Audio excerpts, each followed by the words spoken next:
Bismillahirrahmanirrahim. Alhamdulillahirabbil alamin wassalatu wassalamu ala asyrafil anbiya'i wal mursalin wa ala alihi washabihi ajmain.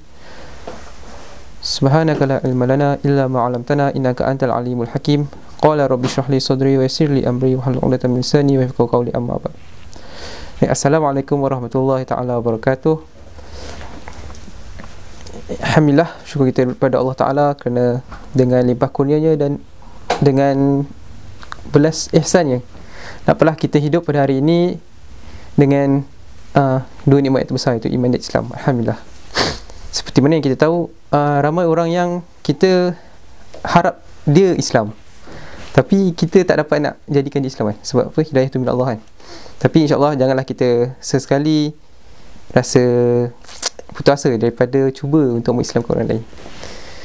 InsyaAllah pada kali ini saya akan bercerita atau akan sharing sikit tentang Malam Hijrah sempena dengan tahun baru kita kan, yang ke 1400.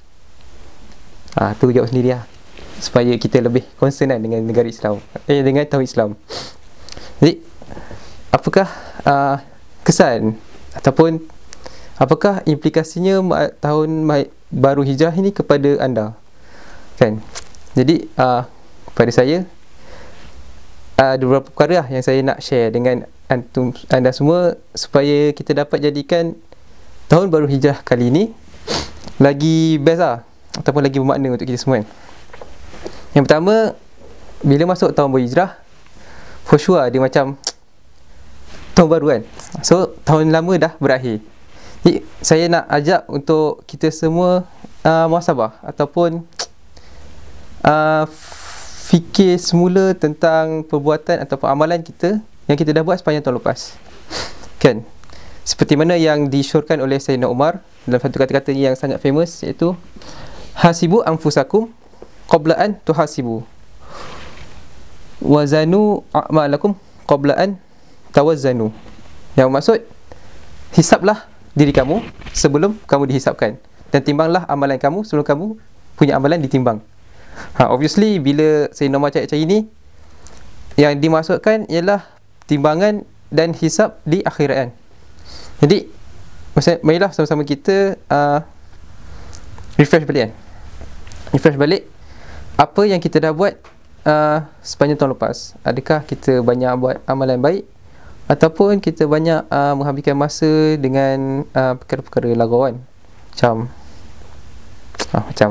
main game, ataupun sukan berlebihanan, ataupun pergi konsert, ataupun di stadium tengok bola. Mesti menang itu. Jadi apa-apa pun kita ambil malam ini untuk ponder around tentang apa yang kita dah buat. InsyaAllah semoga dengan itu kita dapat perbaiki diri kita daripada kurang baik kepada lebih baik, insyaAllah. Jadi yang kedua pada saya, signifikannya tahun baru Hijrah ini ialah masa untuk kita merancang kan. So bila ada start tahun baru, kita kena merancang ke depan apa dia yang kita nak buat sepanjang tahun yang akan datang ni kan. Jadi dan sebagai seorang Muslim memang perlulah kita untuk merancang masa depan. Ini bukan merancang sekarang nak kahwin kan.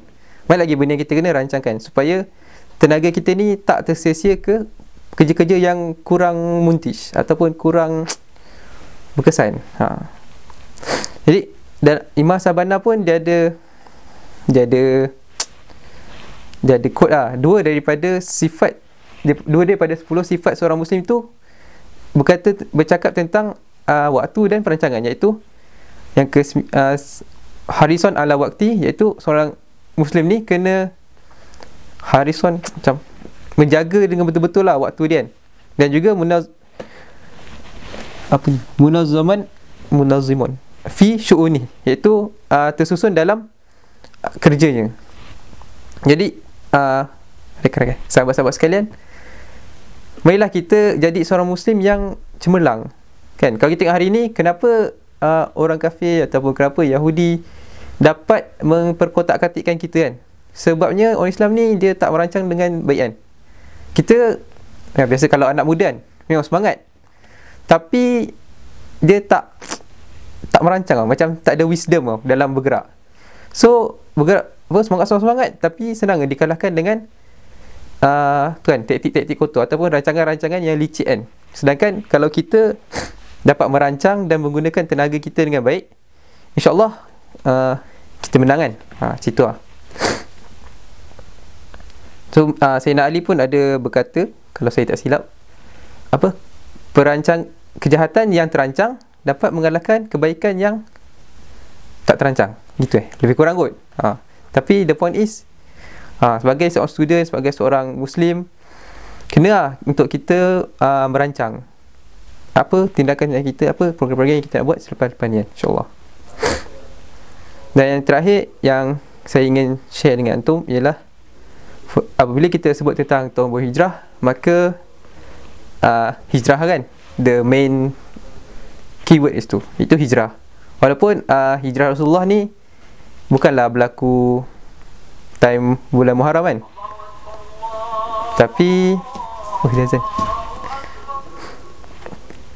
tapi nak sharenya, bila kita sebut tahun berhijrah, for sure kita akan teringat tentang kisah hijrah. Jadi hijrah Nabi ni berlaku bulan Rabiul Awal lah, kalau ikut kebanyakan ulama'. Dan ada satu hadis yang sangat best, yang sangat famous, yang berkait rapat dengan hijrah. Itu kalau kita tengok buku 40 hadis. Hadis pertama kan, hadis pertama dari 40 hadis ni, Rasulullah SAW bersabda, anda bacakan. An Amirul Mukminin Abi Hafsin Umar Al-Khattab radhiyallahu anhu qala sami'tu Rasulullah sallallahu alaihi wasallam yaqulu innamal a'malu binniyat wa innama likulli imrin ma nawa faman kana hijratuhu ila Allah wa rasulihi fa hijratuhu ila Allah wa rasulihi faman kana hijratuhu lid-dunya yusibuha aw imra'atin yankihuha fa hijratuhu ila ma hajara ilaihi. Yang bermaksud daripada Amirul Mukminin, iaitu Umar Al-Khattab, kata Rasulullah SAW bersabda, sungguhnya amalan itu bergantung kepada niatnya, dan setiap orang hanya akan perolehi dari apa yang diniatkan. Maka barang siapa yang berhijrahnya kerana Allah dan Rasul, maka hijrahnya kerana Allah dan Rasul. Barang siapa yang hijrahnya kerana dunia ataupun kerana perempuan yang ingin dinikahinya, maka hijrahnya itu kepada apa yang dihajarkannya. Baik, kat sini banyak pengajaran yang kita boleh ambil. Cumanya saya nak share sedikit tentang niat kan. So bila kita satu ketika dulu mungkin tak berapa baik kan, ataupun mungkin kita satu ketika dulu nakal dan sebagainya, dan tiba-tiba mendapat hidayah kan. Allah bagi hidayah untuk kita berubah ke jadi baik. Maka kat sini sangat penting lah, kenapa kita berubah. Mungkin ada setengah daripada kamu terjebak dengan usrahan. Mungkin ada setengah daripada kamu terjebak dengan tabligh, ataupun terjebak dengan mana-mana pergerakan yang nak bawa kita kepada Islam kan, for sure. Cumanya soalan yang ditimbulkan ialah niat kita untuk menjadi baik. Adakah kerana kita sebab kita nak kahwin kan dengan ada seorang awet tu, tapi family dia kata kau kena jadi baik dulu, so kita pun okey lah, aku jadi baik lah supaya dapat kahwin dengan awet tu kan.